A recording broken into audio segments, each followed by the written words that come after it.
Now, don't be fooled by today's title because today's episode is really super interesting. We promise. We're talking all about the energy of society. You will be blown away by how much influence and impact and integration that you have with society during this episode. We hope that you're ready to buckle up and tune in because this is going to be a fun sociology ride. Hi, we're sisters Kay and Shi, and we're the hosts of the Infinite Energy Podcast. We believe that everyone has the power to live a more energized, optimistic, and fulfilling life. In every episode, we share tips and techniques for harnessing your own power and creating the life you deserve. Get ready to ignite and discover the limitless power of infinite energy.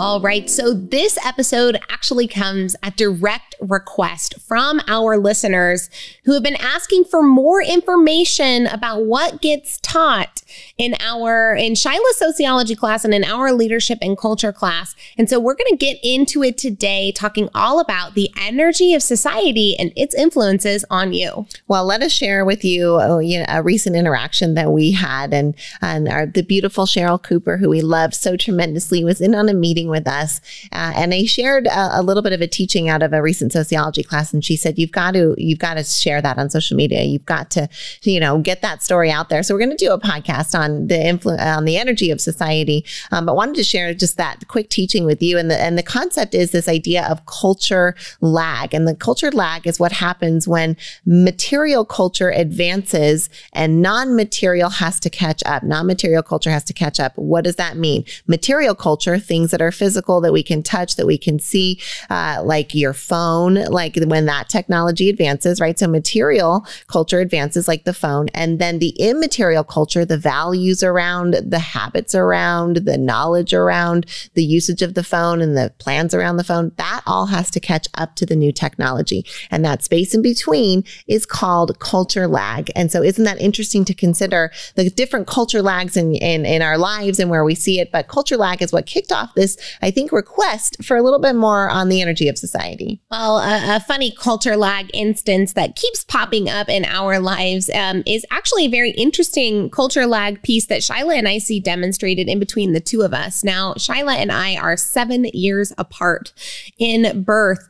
And Shi, you have a great distrust of one of my favorite appliances, the dishwasher.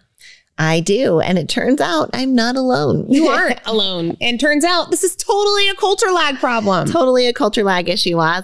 We've always just kind of teased Shi that I'm meticulous about the way the dishes have to go. Militant. Into the dishwasher. I don't trust that it's getting it clean. If I can't scrape it off with my nail, how in God's name can water blasting out to do it? But that's besides the point. What we're getting at here is that the dishwasher was invented in the 1950s and was considered a luxury item until about the 1970s. And then in the 1970s, it started becoming a regular household item and appliance. Now, the house that I grew up in after the apartment was a much, much older house. And our parents remodeled the kitchen when I was about 8 years old. And before that, it did not have a dishwasher. So I did not grow up. I didn't have the formative years using the dishwasher, trusting the dishwasher. There's a lot of distrust around dishwashers. You see this along ethnic lines as well, very much so, and minority groups. And it turns out that the woman who lived with us, our Aunt Heidi, also didn't trust the dishwasher. And I idolized Aunt Heidi at that age. And if she didn't trust that new contraption, then neither would I. And here I am, 37 years old. Still not trusting the dishwasher. Now, that's an example of personal culture lag in my life. I'm sure there's some in yours too. Well, here I am now, 7 years Shi's junior, and I love my dishwasher. Like, I will throw the dishes in there with the food half-baked, still on it, like, do not care. Everything goes in that dishwasher. In fact, I actually watched a video on how to load your dishwasher properly, just because I was curious as to see if they would tell you to rinse all of it off at the same time. And she said, you've got to leave a little bit of food on your plates in order for the soap to have something to grab onto and then disinfect the rest of the plate. So whether you disinfect it yourself or not is definitely a debate in our sisterhood. And you know what? You're in the family now too. You are our sibling now, because we want to know, where do you lie on this issue? Do you clean the dishes all the way off before you put them in the dishwasher? Or do you trust the dishwasher to do the job that it was designed for? But chances are you likely fall on a generational line or a cultural line that has this deep mistrust of dishwashers because of this idea of culture lag. Asking the hard-hitting questions here on the Infinite Energy Podcast. Where do you stand on the great debate of dishwasher trust? It's a big deal. It's a big deal. It's funny, and I'm glad that we can laugh about it, because it's a great example of something that we might not necessarily think it's influenced by culture, but it absolutely does. And that's right, that our material culture advances and the non-material culture takes time, right? Just because a law changes, does that mean that there were no more racists after, the laws changed? We know that not to be true. And so we see this culture lag, and this idea of it is just one of the things that we study when we look at society and when we consider ourselves within it.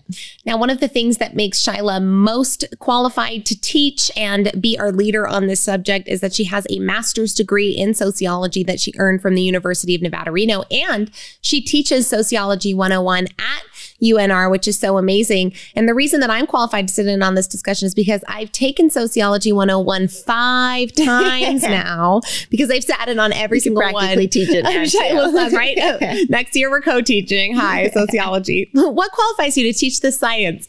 Repetition. Yes. But what's been so cool is this being able to understand the ideas that sociology brings forward so deeply, especially because we study and teach on leadership and culture in a business sense. And we've always focused a lot on creating culture within the organizations, but understanding that culture from a societal perspective affects everything in our lives, from what toothpaste you buy, to what kind of clothes you wear, to how you decide to wake up in the morning. In fact, just recently I was telling Shyla that I have found that I have a belief around that if I bought something that's expensive, that someone else is going to judge me negatively for having an expensive item. And so I often find myself justifying purchases to anybody who even gives me a compliment. Someone will say, "Oh, I really like those pants." And I'll be like, "Oh my gosh, well, I got them on this big deal. And don't worry, I found them like this. And there was like this double coupon thing that I was able to put together." But even that, because society often reflects that big rich people are evil, right? Rich people equal evil. And so I found myself demonstrating a societal influence without even recognizing that maybe that has some harm on how I view myself if I were to be as abundant as I hope to be in my life. Well, it's a great example of that influence of culture and the pressure of something that we teach a lot about in sociology, this idea and the presence of social norms, right? There are norms and expectations around each level that you are positioned within society, because there's you as an individual. And when we study you as an individual, that's psychology, right? Anytime you add ology to the end of something, it's the study of it. So we study the psyche, that's psychology. When we study the society, that's sociology. So when we're looking at that from this angle, and we look at norms and the influence here of what these expectations can do to us or not do to us, depending on where we sit within it. So we have ourselves within the society, then we have our roles, that's who, right? And our statuses, and their status includes things like things that you've achieved, like you've earned the status of graduated student, or if you're married, those are achieved statuses. But then you also have ascribed statuses, which are the ones that are like assigned to you at birth. What your biological sex is, what the color of your skin is, often your religious affiliation. I mean, you can choose to change that later, but typically that's assigned at birth, at least historically speaking. And so there's all these complex levels. You have the statuses, you have the roles, you have the groups that you're involved in, you have the institutions that you're involved in. And at each one of those levels, there's norms and expectations on you that might result in a 30-year-old white female in America having the feelings of shame around spending money on frivolous items. And now we can see how things start to stack. And it really demonstrates that the influence of society, whether you're aware of it or not, is really a part of your daily life. What's interesting about this is that once we're able to bring a level of awareness to societal influences, we can see them at play in our speech patterns, in our behavior patterns, and then examine them and say, is that a pattern that we even want? You know, hearing the pattern come forward of justifying away purchases that bring me joy was something that I found to actually be kind of toxic. But what was interesting about it was that when I brought up the issue initially to Shyla, she says, I love bonding with people over a good deal. That's always something that I love to bring forward to somebody as something that we bond over. And so the fact that even the two of us, as close as we are, with as many of the same cultural influences that we have, would still approach the statue in the middle with two completely different views. That's a reference from our last podcast, but it is a sociological principle that if you have 5 people looking at the same statue, that most of them are going to see different things, right? Much like all of the blind people touching the elephant and all having a different experience, right? One person says it's a rope and one person says it's a wall and one person says it's a giant log. But really what they have is a trunk, a side body, and a tail. But not all of them are blind and none of them know. So it can be very similar when we're studying how culture can influence us, right? We're blind, feeling our way along based on our own experience, but bringing these macro perspectives forward can help us make more informed decisions and create a life that is more in alignment with our choices and intention. Well, from groping elephants to unloading dishwashers, it's been a wild first segment here. We hope you'll join us on the next one as we're looking at the energy of society.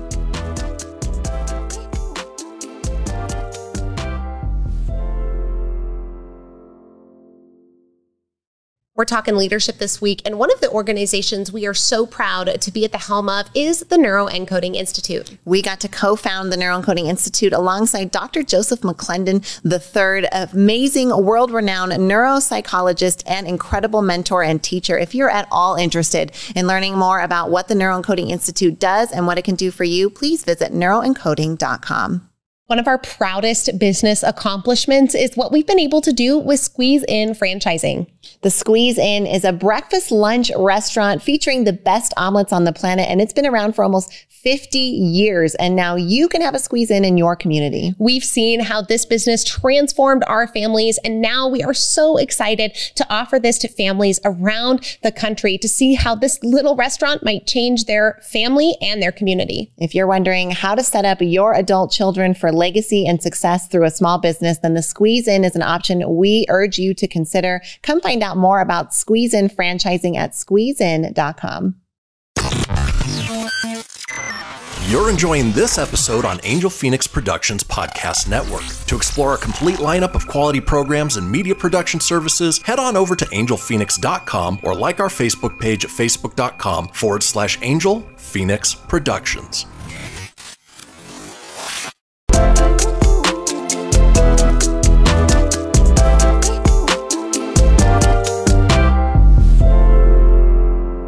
Okay, we have got to stop here really quick on societal norms because boy golly, do we have a story for you.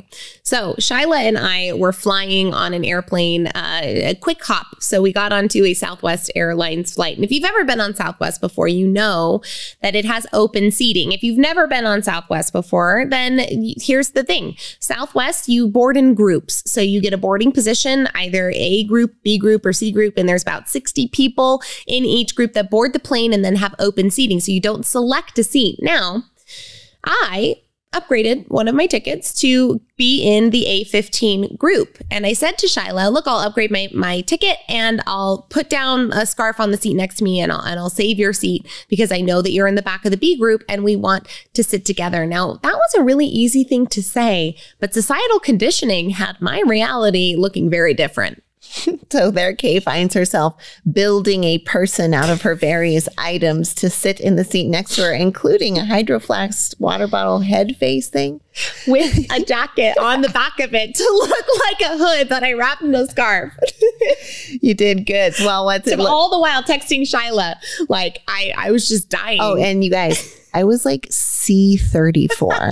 I was in the last C group. I was actually loving this because I knew your experience on the plane, and you were texting me close, and I'm like, they're still loading B group. And you're like, oh my gosh. And then you're like, are you in line yet? I'm still sitting in the chairs. Like it was a painfully long time. Now let's put this in social science speak, right? What Kay was experiencing, she was violating a social norm. There is no formal sanction against her saving that seat. There is no formal policy from Southwest that states you can't do that. There is no formal sanction, which is the social science speak, right? The consequence of violating a norm that comes across her. There's no ticket. There's no reprimand, right? But there are a lot of informal sanctions that come along with norms. And those include things like frowns, looks, questions, size. Oh, or the person in front of me and to the right who had also saved a middle seat, but then had the person come in and had to explain, no, I'm saving this for somebody who is coming. And then the person was like, really, can't I just sit here? And then they had to go back and forth like, oh my goodness, that interaction and the thought of that having to be me was so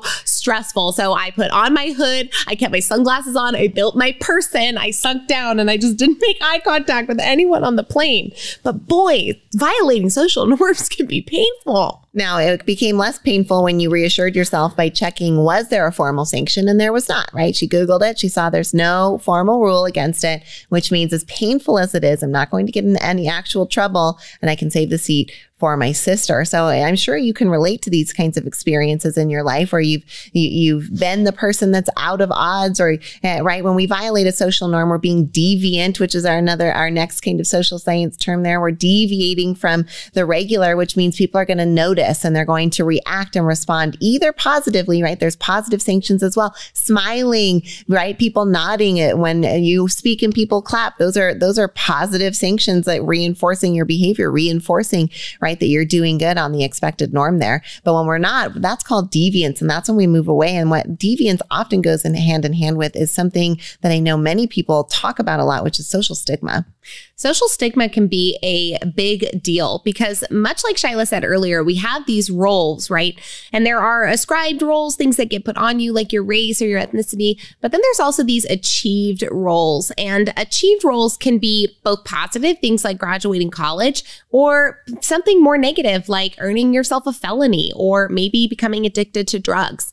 Now, when you have an expectation, a societal expectation now put on you because of that role that says you are a drug addict, you have a set of rules that almost come along with how you're supposed to act. What now is to come from you as a drug addict? And if you deviate from that, it can be jarring for people, either for the better or for the worse. And so it's really interesting to see how these roles can get put on you, but we react to how other people react to us. And so this can influence our emotional state. It can influence our ability to think clearly. And it can also influence our very actions, which, as we know, our actions influence our results. And so if we're getting really bad results in our life, or maybe results that we feel could use some calibration, maybe you are running some societal program based off of either ascribed or achieved statuses that you've earned, or maybe you haven't, that you should examine and say, maybe there's some thinking patterns that I didn't create at play that are holding me back. Oh, I'd love that empowerment there, and that just kind of reframe on understanding where that's all starting from, and just having that awareness around what is something that is perhaps coming in from society, or that I've internalized from societal and cultural expectations, and what is it that I actually choose to do. You know, we talk a lot about the voice in your head, right? That internal narration that's happening, and how many of us struggle to de-identify with that voice. But the thing is, the voice is it is voicing the preferences that it would like to see in your life, which often have nothing to do with the mission that you're here to serve. And so on that internal piece, right, if that mission is strong, then de-identifying with what that internal voices saying can help us better achieve that mission. And that internal voice is largely programmed by your environment, your experiences, and all of those things are part of society and part of culture. So once you bring that awareness, you can decide which parts of the program you like and then which parts you want to get rid of. Now, my daughter, Violet, is 5 years old, and she does not have a whole lot of that deciphering ability in her own brain to decipher what society tells her and what is her own thoughts. Not yet. At least it's coming in the next few years, and we're very excited to see her blossoming. But she has had a tendency to say things like, well, they don't do that normal, Mom, right? 4-year-old speak. They don't do that normal, or that's not normal, or I'm just normal. And we always try to say, well, honey, what even is normal? Like, what is that to you? Are you saying that someone isn't normal, or it's not normal because they eat a different food than we do for dinner every night? Are you saying it's not normal because somebody wears a different set of clothes than you? Normal is your idea of what's normal. And when she's this age, right, it's really what society tells her what is and isn't normal. And now she's trying to calibrate for herself what that means. But we are, as her parents, having to help her have this dimension of understanding that to bring the different perspective forward and not just necessarily buy what's being fed to her. And so that maybe this is an opportunity for you to have that wake up call or that examination and understand that we're so young when these influences start in our lives, and that our definitions start to take hold that then define how we think and how we perceive the world for sometimes our whole lives if we don't bring intention and attention to it. I love that. And I love that example with Violet, right? And like what an excellent demonstration of that internalized norms, right? Like norms, normal, like hello, she's obviously voicing the expression of culture and society through her experiences and trying to figure out what is normal, what isn't normal, because normal equals right? Normal equals conformity. And and conforming is sometimes what we want to do, and sometimes it might not be. And sometimes others can't conform. Those who have those stigmas, as we were talking about earlier, once you have that felony record, that's a stigma that follows you for the rest of your life, even if you don't engage in felon behavior anymore. Same with alcoholics, right? They may have recovered 35 years ago, but that stigma will always come with it, especially as they continue to enforce the identity. I'm an alcoholic, been recovered for 35 years. That means that's still part of that core DNA, and that stigmatization runs deep, both internally and externally.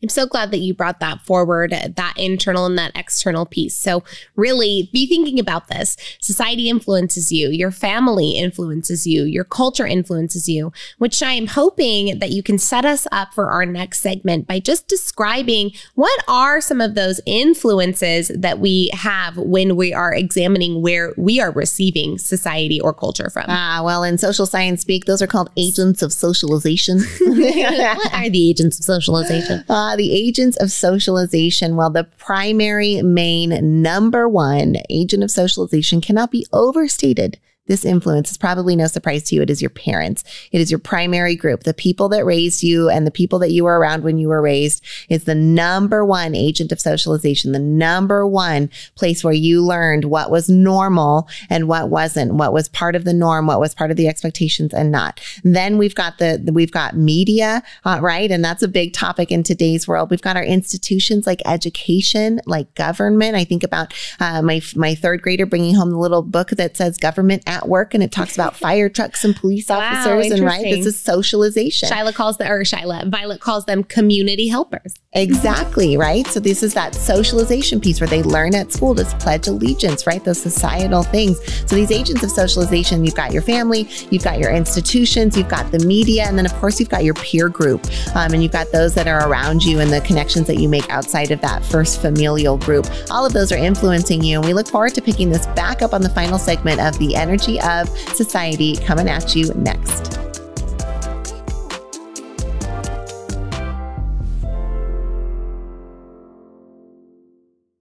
Do you find yourself losing control of your scroll on social media? If you do, then you want to stay tuned to join the Simply Social Club with Kay and I. We've got an awesome challenge for you where you have the opportunity to detox from social media for 48 hours, 7 days, 14, or even 31 days right along Shyla and I. So go to kayandshy.com/simplysocial and find out a little bit more. And hopefully you'll take a pledge alongside us. We'll see you in 2023. See you in the club. You're enjoying this episode on Angel Phoenix Productions Podcast Network. To explore a complete lineup of quality programs and media production services, head on over to angelphoenix.com or like our Facebook page at facebook.com/Angel Phoenix Productions.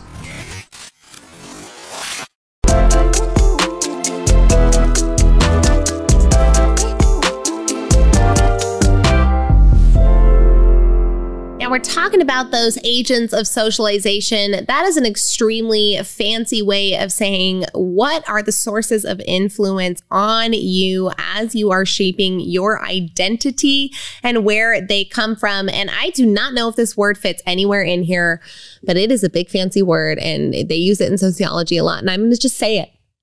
Stratification. You said it. What does it even mean? Stratification. Well, it is a fancy word, and sometimes it can be hard to understand precisely what it is. But truly, stratification. Here, I'll give you the definition. We can't go without a definition. Here we go. Social stratification. A condition in which the inequality in society is structured into social layers that are difficult to permeate. What that means is this is the structure that arose around our biased beliefs that then got rigid with time. And now we all just live inside of it, even though it's not the best structure for us. Stratification. We're solidifying inequality. Think of the caste system in India. That was stratification, right? It's rigid stratification of inequality. So now you know what that big fancy word means. You know, what's interesting is recently, Shai, we were in an interaction where two older gentlemen were having a back and forth conversation at a table of about 10 people. And at this table, those two gentlemen were the only two gentlemen, and they were a little bit older. And every other person at the table was a female. And the two gentlemen went on talking for about 30 minutes. Not a joke. Without acknowledging any of the women at the table at all, bringing them into the conversation, asking questions of anybody. The two of them just went back and forth, dominating the conversation from basically the whole table because of the juxtaposition of where they were sitting end to end. And so after the 30 minutes of them completely ignoring everyone around, I stepped up and interrupted the conversation and said, I'm actually going to ask a question. And the gentleman fought me. He said, no. I have something to say. And I said, no, you've been talking for 30 minutes and I appreciate where you're going to bring forward here. But no, I have a question and I have a right to ask it. And he said, well, if you do that, then, and I forget it, then I'm going to be mad at you. And I said, well, you can go ahead and be mad at me. And I went ahead and asked my question of the other gentleman who was at the table. But here's the thing. It took me 30 minutes just to gain the courage to be heard inside a conversation because the stratification of the social expectation that you just defer to men is so deeply ingrained in me. And you wouldn't interrupt somebody older than you who was talking, even if it was egregious and at the expense of everyone else at the table, right? This is so deeply ingrained in me that it's difficult for me or anyone else to act in that moment. We don't even realize that stratification is at play when these things are happening. Well, now you're violating a norm, right? And you're violating a norm of the dominant ideology. So where do those norms come from in social science speak? They come from the dominant ideology, which really just means like the mainstream values, the mainstream philosophies, right? Like those things that everyone kind of agrees with, or in theory, everyone agrees with as a kind of being the main way that we do things. That nuclear family vibe, right? That's for a long time in the US. That's been the dominant ideology around the institution of the family, is that it should be in the nuclear family way. And so that the stratification that has kind of settled and rigidly around the world has been that of a patriarchy. Now, we're not going to get super crazy feminist on you here, just talking about the reality that men built the world, that men have ruled the world for a long time. And so, of course, it has been advantage to men. Think about this. If you are right-handed, all of the scissors work for you. All of the desks are designed for you. All of the golf clubs are designed for you. If you're left-handed, things are different, right? And we've used this analogy before when it comes to race, but it's equal when we talk about this gender issue as well, right? If you are a woman and you're living in the world that was designed by men for right-handed people and you're left-handed, then there's just that natural disadvantage that comes from that. And if we never address it, the stratification remains. And we have statistics like women grow half the world's food but rarely own the land. Only 29 out of the 500 top business leaders are women in the Forbes 500. Only 29. These are like within the last 5 years statistics. So hell, let's even add another 100 to that. Even if it wildly grew and 100 new female CEOs, we would still not even be close to a fifth of that, or a quarter of the CEOs in place, even though we're more than half of the population. Worldwide, women have less than 1% of corporate managerial positions. And here's a fun fact, the 83 cents out of every dollar that women earn, at our recent rate of change, in order to close the pay gap, it'll take white women only until 2059. So hey, fellow white ladies, we've only got a few more decades to earn the same dollar for dollar that men do. But for Black women, I'm sorry, it won't be until 2124 at our current rate of change if we don't do anything about the stratification. And for Latina women, it's 200 plus years away, not till 2248 at the current rate of change. So are there real statistics that demonstrate that the stratification of old thought patterns of patriarchy are still in place and having an impact on our lives? I think it's pretty clear that it is. Makes me want to say, money, money, money, must be funny. In a rich man's world. Rich man's world, huh? Exactly. It is the rich man's world. But let's get back to those agents of socialization, because there are 4 main ones that you've got to know about, because it helps you to examine maybe where are these beliefs coming from if they aren't serving you. Look, you've got beliefs, you have habits, you have traditions that serve you, that add value to your life, that enrich who you are. But for the ones that don't, it's time to put them on the examination table and decide if you want to cut them on out. So Shai, bring them back at us. We got our family, we got society. Well, we got our institutions, right? So education, government, healthcare, religion, right? Have you been influenced or involved with any of those 4 institutions? Because if you have, congratulations, you have been somewhat socialized by those institutions, right? These institutions were created, they emerged as humans lived in groups, and we had to figure out ways to figure out what to do with the sick people and figure out what to do with the youngins when they need learning, right? Okay, the first time I went to communion, I was like, we're eating what and drinking who? Like, that was the blood of, wait, what? Yeah.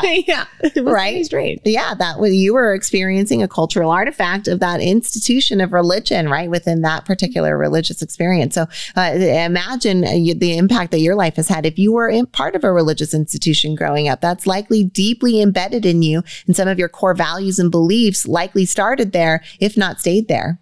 So you have to take this examination maybe there are some institutions that have given me some things that I might not want to take forward. Here's a really interesting thought. If you were a straight A student, someone really committed to getting the job all the way done, you might have found yourself after college, or maybe a certain point in school, dropping off on the productivity scale and wondering why.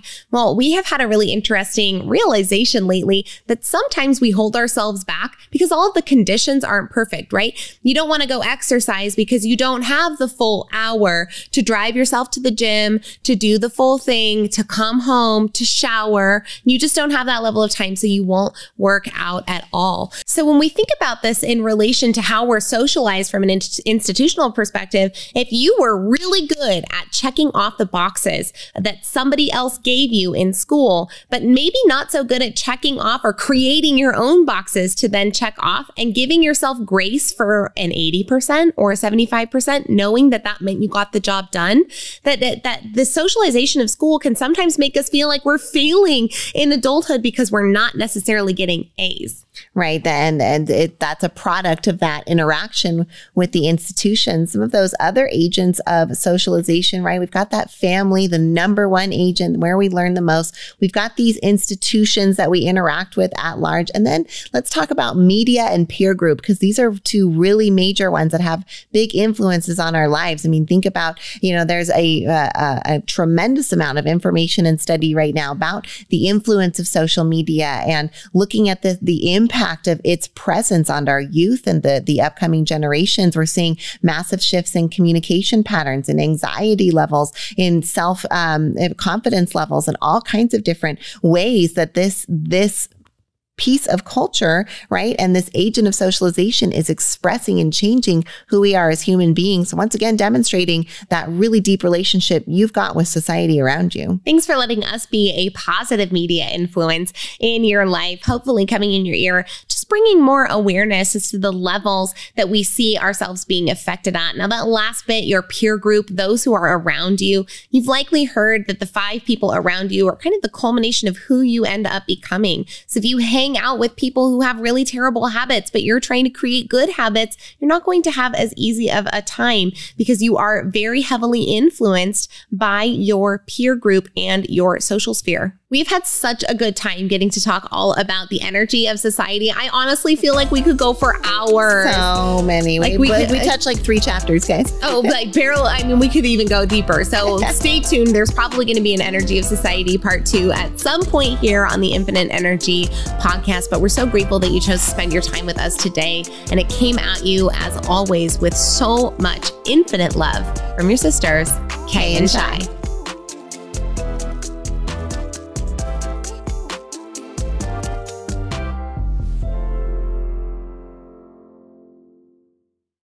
This podcast was a production of Angel Phoenix Productions. Explore more episodes of this show or other great shows on the Angel Phoenix Podcast Network by visiting angelphoenix.com. The views expressed in this show do not necessarily represent those of Angel Phoenix Productions or its advertisers, and may contain language that's unsuitable for younger listeners.